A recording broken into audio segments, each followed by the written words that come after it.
Welcome to the world of extreme horror. This is actually a particular genre that I have literally zero experience in, at least when it comes to books.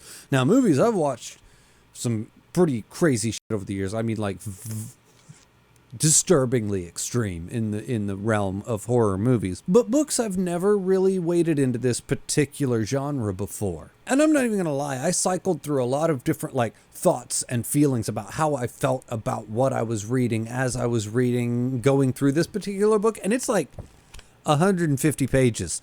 It's not even a long book.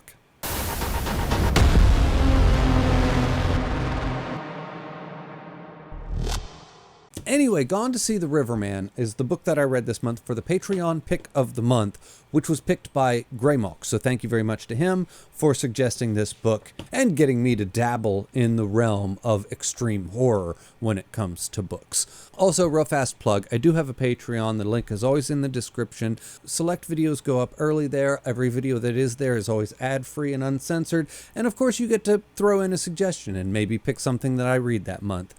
Anyway. So extreme horror. Like I said, I have absolutely no experience with this genre, and I don't know what I was expecting, but this wasn't it.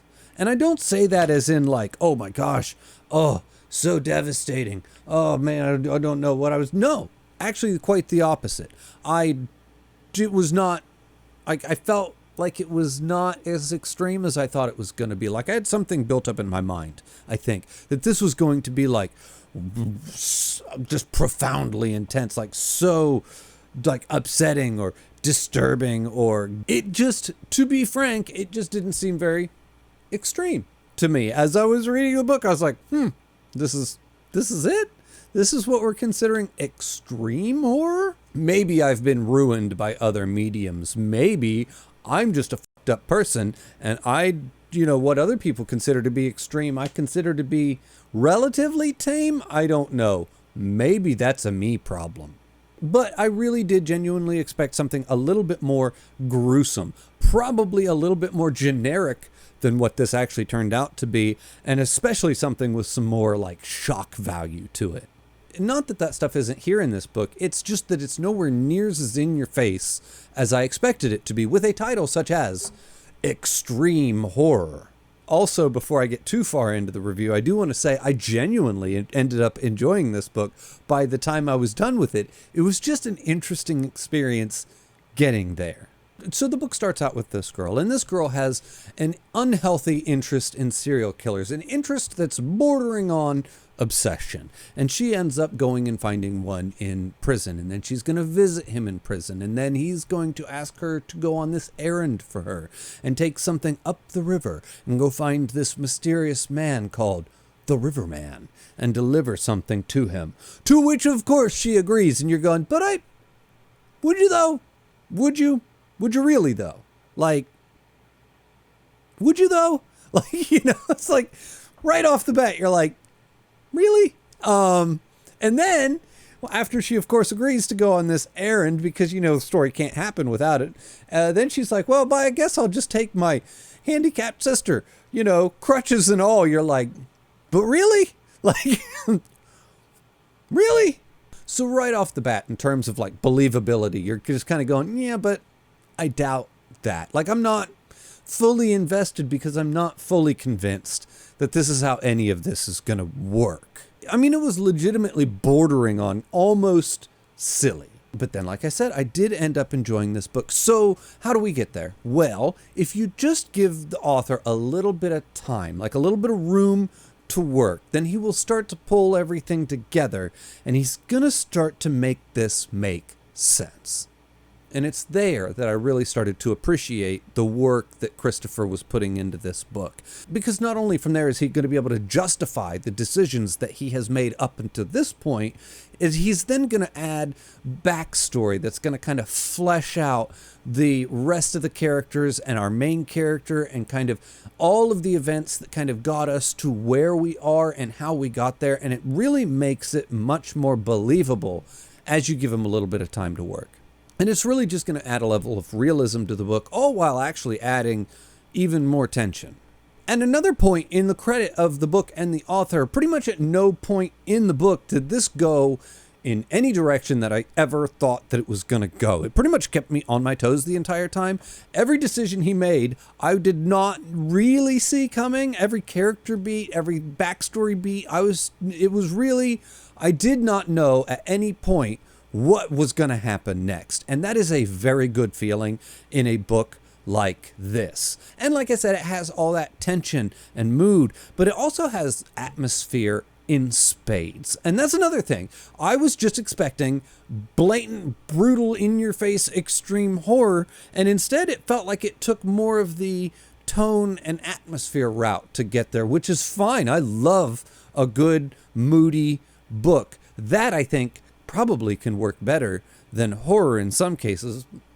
Extreme horror, maybe, I don't know. But just that mood and atmosphere and tension. Now, there are things that happen in this book that are profoundly upsetting.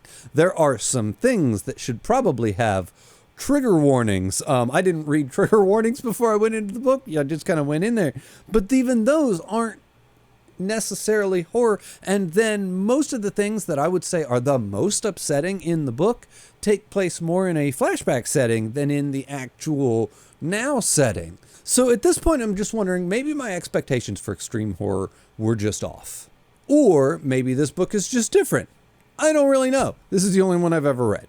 So anyway, by the end of the book, I was really genuinely quite invested in the book, in the story, in the characters, and I really, really liked what he had done with the story. Like I said, I liked the fact that I didn't know where it was going to go, and this is by far the best thing that I could say about this, is we are with a character. We have kind of a main character. And you start off in the beginning of the book in this person's head, and by the time the book is over, you are so uncomfortable in this person's head, it has gotten to the point where you don't want to be here any more than you have to be. The sooner you can get out of this person's head, the better. It is not a pleasant place to be.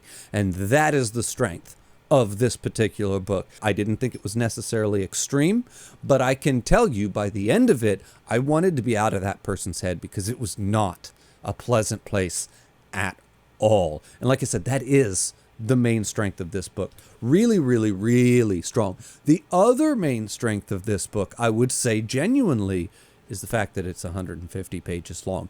It is blisteringly fast. It is super short, and I think that is to the book's credit. I don't think it overstayed its welcome. I don't think you could have had a version. I could see a version of this where it is longer, and it would probably work fine, but I think the shorter length works better. It's in, it's out, it's done. It's really tight and effective. It knew what it was, it knew what it was going for, and it knew how to get in, get out, and achieve it in really the least amount of time possible, but the most effective use of that time.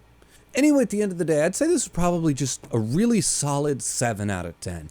Just a really strong above average book. Nothing tipping too far into the great territory, but if you've got an afternoon to kill and you want to do some extreme horror, just really something, might mess with you just a little bit. I don't know. Yeah, I thought it was good. I thought it was a real good time. Like I said, it's not some masterpiece that's going to blow your mind, but it's also definitely not wasting your time. Anyway, everybody, as always, the link for my Patreon's in the description below. The link for my Discord's in the description below. Thank you for watching, and I'll see you next time.